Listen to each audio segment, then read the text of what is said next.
Definition of non-communicable disease. A non-communicable disease or NCD is a medical condition or disease which by definition is non-infectious and non-transmissible among people. NCDs may be chronic diseases of long duration and slow progression, or they may resulting in more rapid death, such as some types of sudden stroke. And non-communicable diseases, some of diabetes, obesity, cancer, Alzheimer's, and hypertension, etc. Then coming to risk factors of the non-communicable diseases, in that non-modifiable risk factors are age, sex, race, and family history. Then coming to modifiable risk factors, in that tobacco use, alcohol, raised blood glucose level, and decreased vegetables and fruits intake, and rapid cholesterol, obesity, physical inactivity, and high blood pressure. These are the risk factors or modifiable risk factors. Then coming to metabolic risk factors.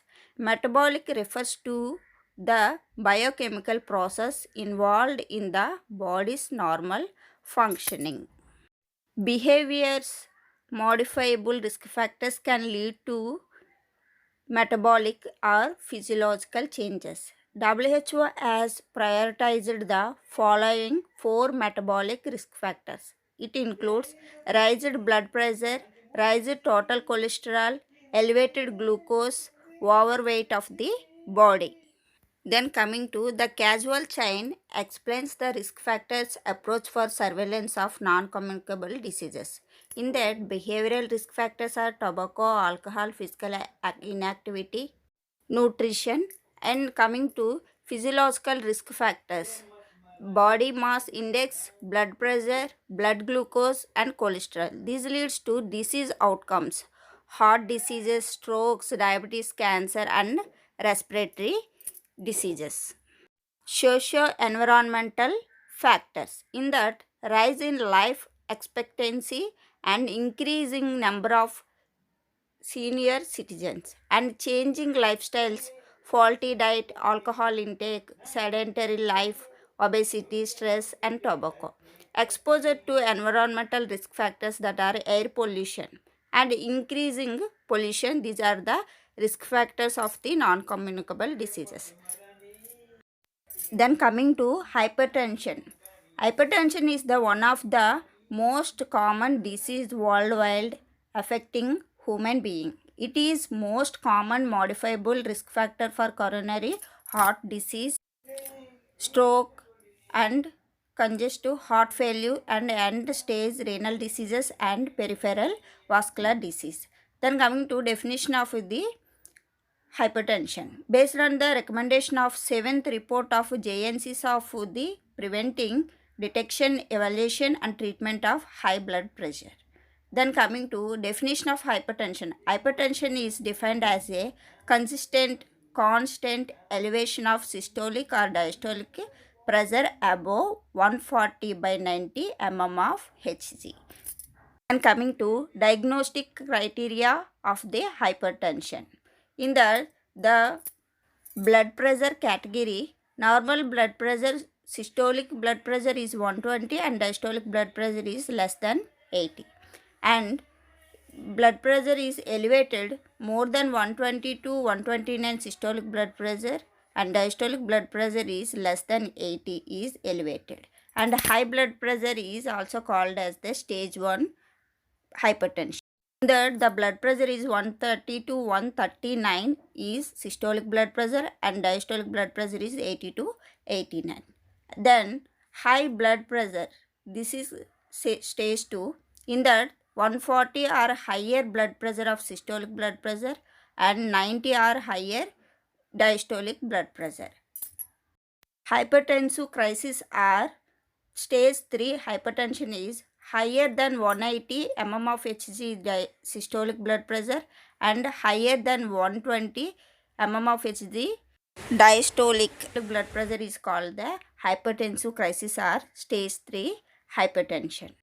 In these conditions, what to do means normal blood pressure recommendations are healthy lifestyle and choice and yearly health checkup. Elevated blood pressure recommendations are healthy lifestyle changes and reassessing in 3 to 6 months. In case high blood pressure or stage 1 blood pressure, recommendations are 10 years heart disease and stroke risk assessment. If less than 10% risk, lifestyle changes and reassessing in 3 to 6 months. If higher, lifestyle changes and medications with monthly and follow-ups until BP control.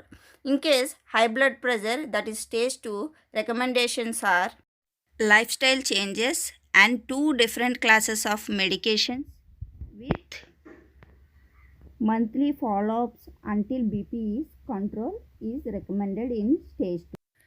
Prevention or management of the hypertension. First, assess the risk factors of the hypertension. Then, pre-hypertension prevention is primordial prevention. Awareness programs are conducted in community and screening for hypertension risk factors. Then, primary prevention risk factors are approaches strategies. Lifestyle modification, dietary changes, weight reduction, increased physical activity, sessions of the smoking and reduce alcohol. And secondary prevention includes screening for complications, and tertiary prevention includes management at primary healthcare level of early complication and refer to tertiary centers for late complication. Then in brief, the prevention of hypertension includes a population strategies include nutrition, appropriate calorie and moderate fats, no alcohol, no salt intake and adequate fiber. Weight reduction, regular physical exercises, behavioral changes in that no smoking, reduction of stress, yoga and meditation, health education and self-care. Then coming to diet high in fruits, vegetables and low fat dietary products, lower blood pressure and including more than a sodium restricted diet and recommended 7 to 8 servings per day of grains or grain products, 4 to 5 vegetables, 4 to 5 fruits, 2 to 3 low or non-fat dietary products, 2 or less meat, poultry and fish. And B, high risk strategy include subject with any one of risk factor and tracking of BP in a subject with suggestive familial hypertension with childhood. And coming to lifestyle modification include for prevention and management, low weight if overweight, limited alcohol intake, increase the aerobic physical activity, reduce sodium intake, maintain adequate intake of potassium.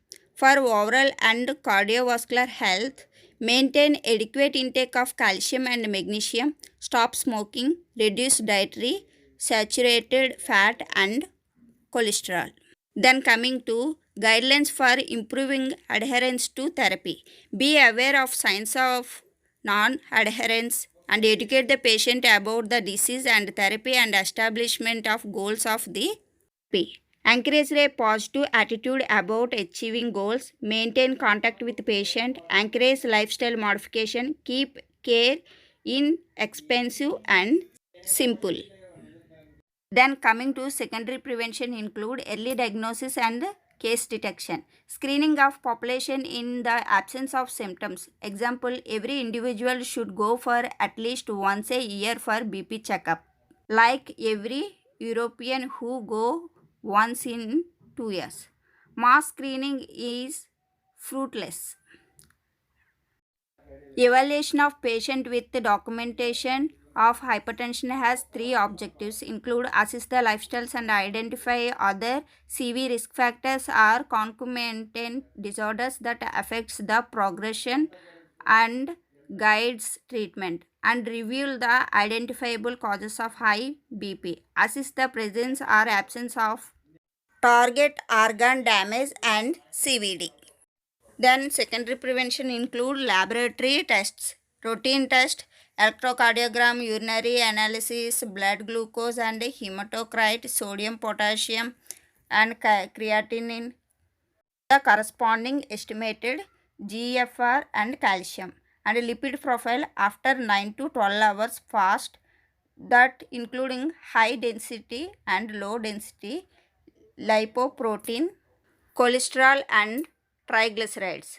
And optional tests are measurement of urine albumin excretion or albumin or creatinine ratio. More extensive testing for identifiable causes is not generally indicated unless BP control is not achieved. Then coming to be prompt and adequate treatment. Essential hypertension, non-treatable but effectively controllable. Aim is 140 by 90 mm of Hg. Review identifiable causes of high BP and assess the presence or absence of targeted organ damage and CVD.